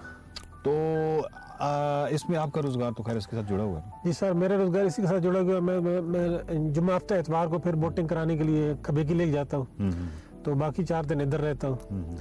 तो अपना मतलब यहाँ पे अगर भी बोटिंग हो तो फिर भी मजा है सर। मैं आपसे ये पूछना चाहूँगा खान साहब कि ये जितनी मकामी आबादी झील के किनारे पे मौजूद है, तो कभी कोई एनजीओ या कोई ऐसे इदारे नहीं आए जिन्होंने ये इनमें अवेयरनेस या आगाही की हो कि ये परिंदे हमारे मेहमान हैं? ऐसा तालीमी प्रोग्राम बहुत बड़े लेवल पे, ये कम्युनिटी को जिसको कहते हैं ना अवेयर करना, ऐसा हुआ नहीं हुआ? सर एक दफा नहीं, कम 5-6 दफा WWF ने ये किया। WWF ने किया? जी सर। ठीक है, ठीक है। मतलब एक दफा नहीं किया, कम ये समय लेके 9 से लेकर कम 17-18 तक उन्होंने ये प्रोग्राम किए। अच्छा अच्छा। मतलब के परिंदों के ऊपर ये परिंदों को डिस्टर्ब ना करे, इसके अंदर कोई गंदा पानी ना आए, सीवरेज का जगह जगह पे गए। तो हाँ साहब बहुत शुक्रिया आपका, बहुत मोहब्बत आपकी। आप सलामत रहें, परिंदे सलामत रहें। और सबसे बड़ी बात ये है कि आप ये आगाही फैलाते रहें यहाँ पे बैठ सर। मैं तो हमारे मेहमान हैं। 15 साल हो गए, सच्ची बात है सर, क्योंकि मुझे पहली दफा WWF वालों ने ये समझाया था, मैंने उनके साथ कोरस किया था। उसके बाद सर मैंने ये बहुत ज्यादा आगाही की, जो भी लोग बाहर से आते हैं। हमारी जो कल्चर है, हमारी जो रवायत है, रवायतें, कल्चर, ये जो हमारी सारा चला आ रहा है तहजीब, इसमें मेहमान पे गोली चलाना, ये पत्थर मारना तो कहीं नहीं है ना? जी बिल्कुल नहीं सर। यानी उसको तो हम बल्कि हमें तो यहाँ पे तो कोई ऐसा एक जश्न मनाना चाहिए, यार ये हमारे मेहमान आ रहे हैं और इनका जितना हम ख्याल रख सकते हैं रखें। बेशक सर। तो ऐसा तो होना चाहिए। बेशक होना चाहिए सर। इंशाल्लाह होगा। जी सर, इंशाल्लाह होगा। बहुत शुक्रिया खान। ठीक है sir. Thank you sir. Thank you.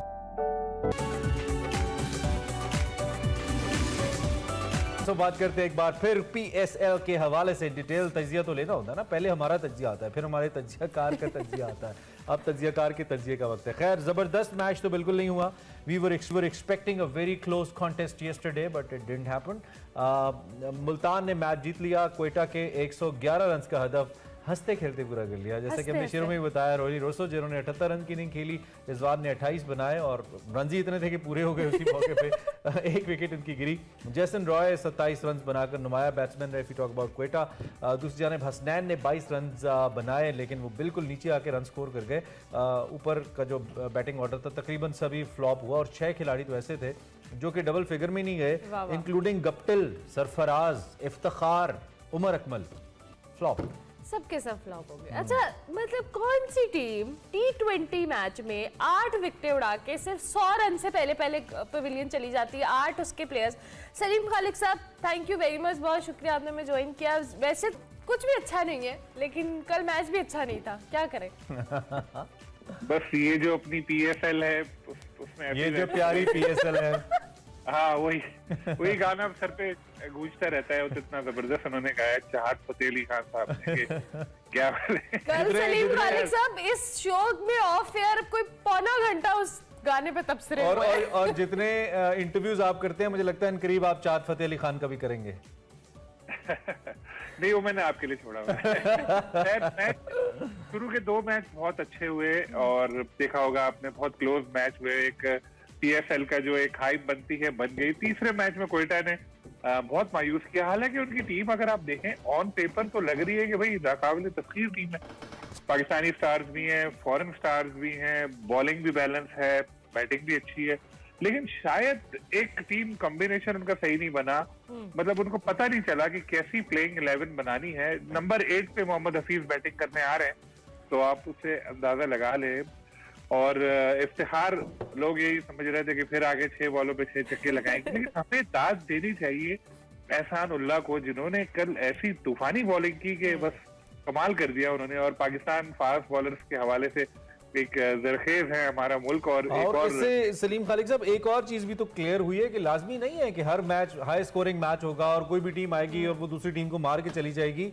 I mean it's quite much dependent upon the performances और आप ऑन द डे या उस इवेंट के ऊपर उस टाइम पे कैसा खेल रहे हैं, इस पे भी बहुत ज्यादा डिपेंड करेगा। व्हाट डू यू से? बिल्कुल बिल्कुल, देखिए हमेशा यही बात होती है दुनिया भर में, जहां भी लीग हो, खासतौर पे बांग्लादेश लीग हो या IPL हो, वहां पे बेचारे बॉलर्स तो पिटते ही रहते हैं।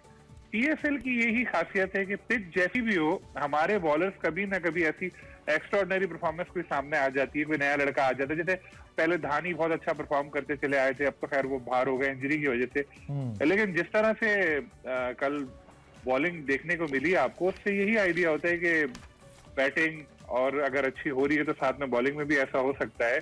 और ये खैबर पख्तूनख्वा से ही ताल्लुक है इनका, एहसान का। सिर्फ 20 साल इनकी उम्र है, अगर इनके ऊपर मेहनत की जाए तो फ्यूचर में एक अच्छा हमें प्लेयर मिल सकता है। बिल्कुल ठीक हो गया। अच्छा जी, कल जिस तरह से आपने खुद कहा कि क्या वजह थी टीम कॉम्बिनेशन के अलावा भी, वैसे भी सलीम खालिक साहब कोयटा ग्लैडिएटर्स में वो स्पार्क नजर ही नहीं आया। हालांकि पिछले सीजन के अलावा कोयटा ग्लैडिएटर्स हर सीजन के अंदर बहुत अच्छा परफॉर्म करती है, बड़ी अच्छी टीम के तौर पे सामने आई है। Last it was unfortunate. इस बार कल के मैच में 2 की पहला मैच था, बैटिंग कॉम्बिनेशन तो अभी बहुत अच्छा है। हाँ, 2 की पहला मैच था, बट स्टिल इतना बुरा परफॉर्मेंस एक्सपेक्ट नहीं कर रहे थे हम कोयटा ग्लैडिएटर से। बॉलिंग भी अच्छी है इमरान, हसनैन है, नसीम है, नवाज है, सब बॉलर अच्छे हैं। लेकिन पता नहीं कल क्या हुआ, मेरा ख्याल है कि जो पिछले कुछ सीजन से कोयटा की परफॉर्मेंस खराब जा रही है वो अभी भी उनके दिमाग पे सवार है। तो और ये इवेंट बहुत बड़ा है, अभी 1 महीने तक ये 6 टीमें लड़ेंगी 2 टीमों को बाहर करने के लिए, तो हमें बहुत अप डाउन नजर आएंगे इसमें अभी।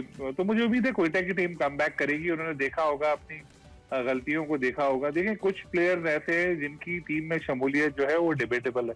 मोहम्मद हफीज जो है, ठीक है, बहुत अच्छे प्लेयर हैं, पिछले PSL में फाइनल में भी जबरदस्त उन्होंने परफॉर्म किया था, लेकिन उसके बाद उन्होंने कितनी क्रिकेट खेली, वो तो रिटायर हो गए थे, अचानक से वो आ गए दोबारा से। अच्छा, ये जो एहसान उल्लाह का फैक्टर है, जो कि विजुअल्स एहसान उल्लाह के चल रहे हैं, तो मैं चाहता हूँ जरा इस पे हम बात थोड़ी सी और कर लें, बिकॉज़ वेरी इंप्रेसिव। और जो कल वो पेस निकाल रहे थे, जो उनकी लेंथ थी कल, जिस तरीके से 1-2 उन्होंने विकेट्स जो बोल्ड की उन्होंने, बहुत ही कमाल निकाल रहे थे। इस पे आप क्या कहेंगे एहसान के हवाले से? जो सरफराज को उन्होंने आउट किया वो 150 की बॉल थी, वो ब्रिलियंट। और तो इसके अलावा भी ओवरऑल जो PSL के हिस्ट्री के फास्टेस्ट बॉलिंग के स्पेल्स हैं, उनमें कल का उनका एहसान का स्पेल भी जो शामिल हुआ है। बहुत जबरदस्त बॉलिंग थी उनकी। मेरे ख्याल है कोयटा वाले भी तैयार नहीं थे, ना उन्होंने ऐसी कोई प्लानिंग की होगी कि यार कोई एहसान उल्लाह आएगा और वो आते ही हमारी बैटिंग उड़ा देगा, लेकिन उनको बिल्कुल दाद देनी चाहिए कि बड़ा लग रहा है कि he is knocking the doors to just get entered into the 11 playing circle, है ना? ऐसा लग रहा है। टू अर्ली यार इमरान, वही बात कर दी हमारी पाकिस्तान वाली, हम एक मैच के बाद ऊपर ले आते हैं, थोड़ा और खेलने दो, सलीम साहब, आज कराची और इस्लामाबाद खेलने वाले हैं, मैच में क्या लग रहा है? दोनों बड़े टीम्स तो बेहतरीन है। इस्लामाबाद आज डेब्यू कर रही है इस PSL में, तो उनके लिए भी अच्छा मैच होना चाहिए। इस्लामाबाद की टीम बहुत बैलेंस टीम है, बहुत जबरदस्त टीम है इस्लामाबाद की। मुझे बड़ी उम्मीदें हैं इस्लामाबाद की टीम से। वो लोग जरा जाते भी दिमाग से हैं टीम सेलेक्ट करते हुए, वो दोस्ती यारी या किसी के कहने पे प्लेयर्स नहीं लेते, वो वर्क करते हैं पूरा कि यार इस शोबे के लिए हमें ये चाहिए प्लेयर, तो इसको लेते हैं उसको, तो बड़ी उनकी बैलेंस टीम बनती है। तो आपको क्या उसी की तरह अगर डाउट हो गया था शेडी की दिमागी सलाहियतों पे? आपने शादी के बारे में बहुत सवाल किए शादाब से। अच्छा, आपने देख भी लिया? जी जी बिल्कुल।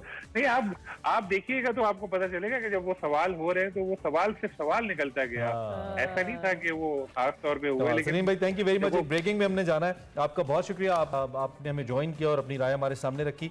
सीनियर तजियाकार सलीम खालिक साहब स्पोर्ट्स और क्रिकेट के हवाले से खासतौर पर अपने ख्यालात का इजहार कर रहे थे, इसके बारे में आपको बताते रहेंगे। ब्रेक लेते हैं। Back to espresso. ब्रेक के बाद वापस आ चुके हैं और अब आपको बताएंगे कि वफाकी इंश्योरेंस के हवाले से एक ऐसा इदारा है जहां इंश्योरेंस पॉलिसी होल्डर्स अपनी शिकायत दर्ज करवाते हैं और बगैर किसी मुआवजे के साथ 7 दिन के अंदर 60 डेज के अंदर इंश्योरेंस कंपनीज जो है उसकी पॉलिसी होल्डर्स के जो जायज़ हकूक है उनका तहफ़्फ़ुज़ और पॉलिसी होल्डर्स की शिकायत का इजाला किया जाता है। इस पर बात करेंगे और ये भी बात करेंगे कि जो इंश्योरेंस पॉलिसी है वो लेते वक्त या खरीदते वक्त आवाम को किन बातों का ख्याल रखना चाहिए, क्या क्या ऐसे की पॉइंट्स हैं जो आपके दिमाग में होने चाहिए जब भी आप किसी इंश्योरेंस पॉलिसी की तरफ जाएं और उसको अवेल करने के हवाले से बात करें। हमारे साथ इस हवाले से बड़ी पर्टिनेंट गेस्ट मौजूद हैं। सरबरा वफाकी इंश्योरेंस मोतसिम है डॉक्टर खाबिर जमील, मुल्क के सीनियर तरीन ब्यूरोक्रेट भी रहे हैं, अपने 35 साल प्रोफेशनल करियर में मुख्तलिफ वफाकी महकमों में आला ओहदों पर फाइज भी रहे हैं, कई किताबों के मुसन्निफ भी हैं। हम डॉक्टर साहब से बात करेंगे, उनसे कुछ हम अपना इस इदारे के हवाले से भी बात करेंगे कि इस इदारे का बेसिकली पर्पस क्या है और इसके साथ साथ लोगों को किन बातों का ख्याल रखना चाहिए। बिल्कुल डॉक्टर साहब, आपको सुबह खैर, आप ठीक ठाक हैं, खैरियत से हैं डॉक्टर साहब? जी अल्हम्दुलिल्लाह, बहुत शुक्रिया आपने हमें ज्वाइन किया। सबसे पहले तो थोड़ा सा इंश्योरेंस की इंपॉर्टेंस के हवाले से हमें बताइए, क्योंकि हमारा इंश्योरेंस का इतना कल्चर भी नहीं है, कंपनीज के हद तक तो ठीक है, लेकिन इंडिविजुअली इतना कल्चर ये नहीं पनप सका है पाकिस्तान के अंदर। ये कितना ज़रूरी है जी, और पाकिस्तान में एक इंश्योर्ड जो पॉलिसी है या पॉलिसी होल्डर है उसको किस हद तक तहफ़्फ़ुज़ हासिल है? Where do we stand in this?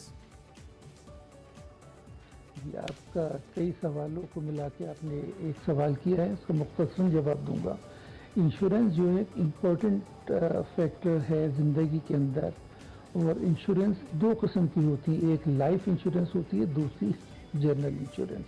Life insurance तो ये होती है कि वो आपको लाइफ को सिक्योर करके खुदा न खास्ता इन केस ऑफ डेथ या कोई ऐसी बात परेशानी की बात हो तो आपकी फैमिली को या आपके लावाहिकीन को, पॉलिसी होल्डर्स के जो लावाहिकीन होते हैं उनको वो पैसे दिए जाते हैं। दूसरी जनरल इंश्योरेंस होती है, उसमें सारी चीज़ें आती हैं, जिसमें कार का इंश्योरेंस है, इंपोर्ट एक्सपोर्ट हो रही है, कंटेनर्स जा रहे हैं आ रहे हैं, हर चीज़, आप घर फैक्ट्रीज उसमें इंश्योर्ड होती हैं। तो बदकिस्मती से हमारे यहाँ ये कल्चर इतना फ़रोग नहीं पाया। उसकी दो वजह वो इस्लामिक कॉन्सेप्ट की बात थी, हालांकि उसी तकाफुल के नाम से उसमें भी किया गया इंश्योरेंस का, तो उसको कवर किया। तो ये हमारे जो सब कॉन्टिनेंट है इसके अंदर में लोग जो पड़ोसी ममालिक हैं उसमें हमसे बहुत ज़्यादा इंश्योरेंस की तादाद है। और हमारे मुल्क में जब मैंने यहाँ चार्ज लिया था 0.8% था, 0.8% तो इंश्योरेंस सेक्टर के अंदर कंट्रीब्यूशन जीडीपी में था। उसको कोशिश की, इंक्रीज़ किया, इस 3 साल के अंदर ये तकरीबन बहुत मामूली सा कम है, 0.98 तक आए हों, 99 तो 1% यूँ से कि वहाँ तक पहुँच गए। तो ये जीडीपी के अंदर एक तरफ मेरी कोशिश है कि कंट्रीब्यूशन बढ़े, और वजह यह है कि इससे ये होगा जब आप इंश्योरेंस सेक्टर से जीडीपी में इंक्रीज़ होगा तो उससे टैक्सेस आते हैं गवर्नमेंट को, गवर्नमेंट की इनकम इंक्रीज़ होती है। तो वो है। दूसरी तरफ जो पॉलिसी होल्डर्स हैं, जब आपके सब सवालों को मुख्तसरन जवाब देने की वही कि मसाइल बेसिकली क्या है पॉलिसी होल्डर्स के? जी जी उनका ये है, आपने देखा होगा कि वो एक फॉर्म जो इंश्योरेंस का होता है उसमें जो उसके टर्म्स एंड कंडीशंस हैं तो वो बहुत बारीक लिखे हुए होते हैं, 2 पेज 3 पेज 4 पेज के होते हैं। तो उसका सबसे पहले जो ये ग्रे एरियाज थे उसमें फॉन्ट का साइज़ बड़ा कर दिया कि वो आदमी आसानी से पढ़ सके, नंबर 1। नंबर 2 उसमें ये किया इंग्लिश के साथ साथ उर्दू के अंदर भी उसको जो टर्म्स एंड कंडीशन फॉर्म को उर्दू में भी पाबंद किया कि करेंगे, उसके अलावा पॉलिसी नहीं बेच सकते कि आम आदमी पढ़े। अच्छा, डॉक्टर साहब कतई कलामी की बात है, ये जो मुख्तलिफ इंश्योरेंस कंपनीज हैं ये कैसे लायबल बना रहे हैं? चूंकि छोटे मोटे इंश्योरेंस क्लेम तो दे देती हैं companies, but when it comes to a bigger claim, कम से कम गाड़ियों की हद तक हमें जरूर एक्सपीरियंस है कि अगर थोड़ा सा ज्यादा क्लेम आ जाए तो या तो उसको टोटल लॉस में डाल के कंज्यूमर को बिल्कुल फारिग करा दिया जाता है, और उस बेचारे के पास कोई प्लेटफॉर्म भी नहीं होता। बल्कि हमें अच्छा लगा कि आपका एक प्लेटफॉर्म है पाकिस्तानी कंज्यूमर्स के पास। तो इन कंपनीज को कैसे आप लायबल बना रहे हैं कि वो अपनी ऑब्लिगेशन पूरी करें जो कमिटमेंट उन्होंने की हुई है? नहीं, वो जो टर्म्स एंड कंडीशन जो साइन करते पाबंद है उसके करने के, लॉ है इसके अंदर, पूरा एक्ट है हमारा, अपना इंश्योरेंस ऑर्डिनेंस है 2000 का। उसके बाद 2013 के अंदर फिर असेंबली के अंदर दोबारा इसका एक्ट आया था, उसमें ऑर्डिनेंस के थ्रू इम्प्लीमेंट किया था। वो लॉज है, थ्रू लॉ हम इसको इम्प्लीमेंट कराते हैं। ठीक है। और इसको जो इनकी रेगुलेटरी बॉडीज़ हैं जो इनको कंट्रोल करती हैं, वो एक तो SECP है, दूसरा स्टेट बैंक ऑफ पाकिस्तान है।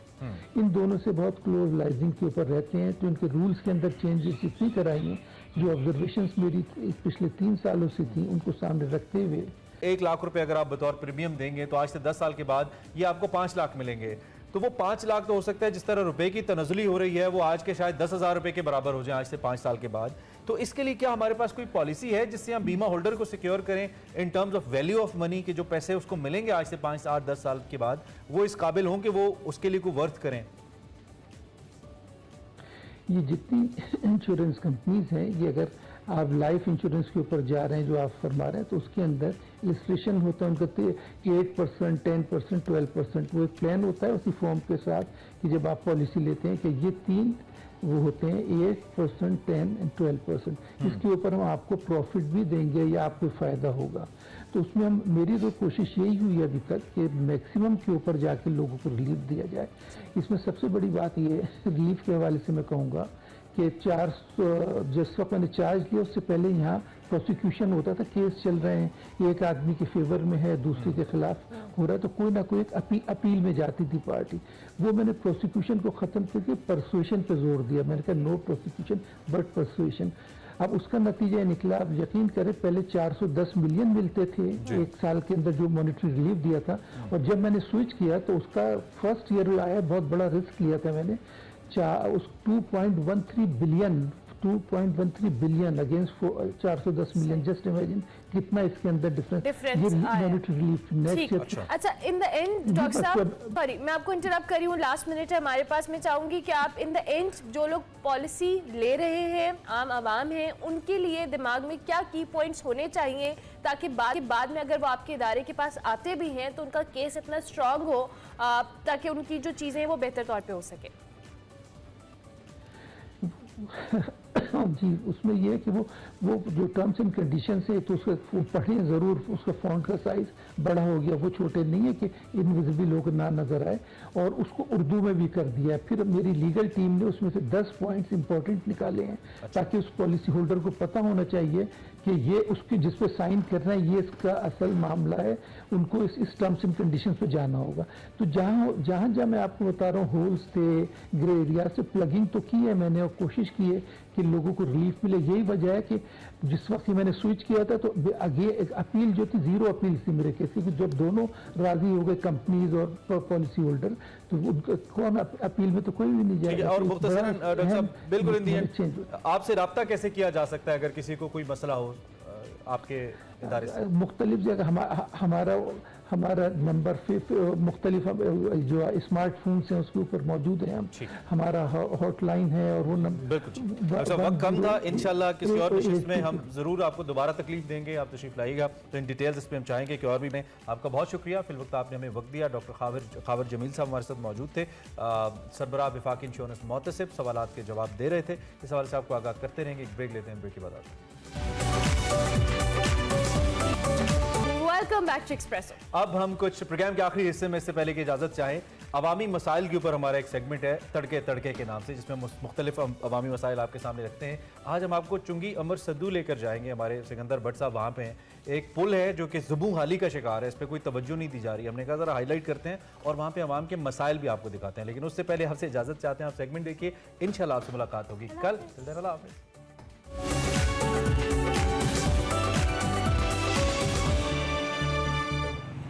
अस्सलाम वालेकुम। एक्सप्रेसो तड़के तड़के में मैं हूं सिकंदर भट्ट। आटा, चीनी, दाल, चावल, घी की कीमतें नहीं बताऊंगा, सीधा मुद्दे पर रहूंगा। जिस तरह बहुत ज़्यादा मसरूफ़ रहने वाले इंसान ऊंचे हो जाते हैं, इसी तरह बहुत ज़्यादा मसरूफ़ रहने वाले रास्ते भी ऊंचे कर दिए जाते हैं। घबराएं नहीं, वहाँ पर ओवरहेड ब्रिजेस बन जाते हैं। आज आपको लाहौर के एक बहुत आला ओवरहेड ब्रिज जो कि बाइक ब्रिज कहलाता है, उसका विजिट करवाता हूँ।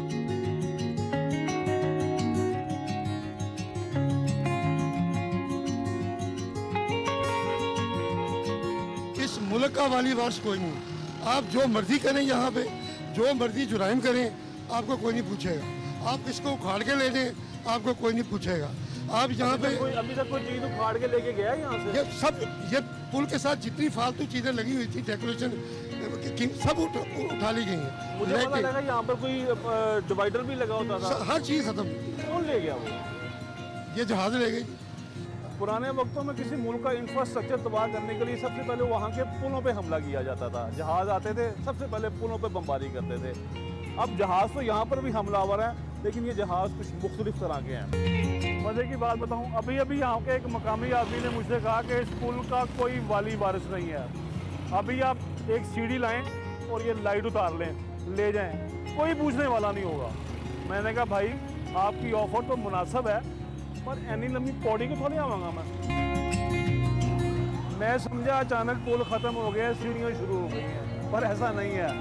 यहाँ पर जब कभी भी यहाँ पर प्रोटेस्ट होता है सियासी जमातों की तरफ से या किसी भी इज्तिमा की तरफ से, तो मुजाहिरीन इस पुल पर आते हैं, ये नहायत खूबसूरत फर्शी टाइल को उखाड़ते हैं और पुलिस को मारते हैं या मुजाहिरीन को मारते हैं। मुझे लगता है ये पुल ऐसे ही ख़त्म हो जाना किसी दिन। जब ये पुल बना तो ये बहुत खूबसूरत था, खूबसूरत रंगों के साथ इसको सजाया गया, इसमें डेकोरेशन पीस थे, लाइटें थी। और अब ये देखें, पुठी सीधी बीमारियों के इश्तिहार लगे हुए, सी क्लास अताई हकीमों के, और लोगों ने पान की पीके थूकी हुई है इसके ऊपर। पाकिस्तान की कदीम तरीन रोड पर पाकिस्तान का जदीद तरीन पुल आप देख रहे हैं।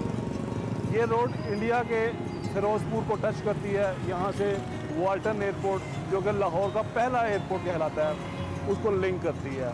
एक ज़माने में ये सिर्फ 10 से 12 फुट या यूँ कह लीजिए 2 बैलगाड़ियों की चौड़ाई के बराबर चौड़ी रोड थी, और आज इसका आप साइज़ देखें।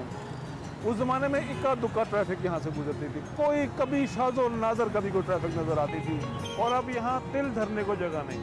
इस पुल से रोज़ गुजरते हो? जी। दिन में कितनी दफ़ा गुजरते हो? 4-5 दफ़ा गुजरते। स्कूल जाते हैं, फिर वापस आते हैं, फिर एकेडमी जाते हैं, फिर वापस आते हैं, फिर वैसे इधर वगैरह। 4 दफ़ा तो ज़रूरतन, बाद में वैसे ही। नहीं सारा दिन यार तो इस पुल से गुजरता रहता है।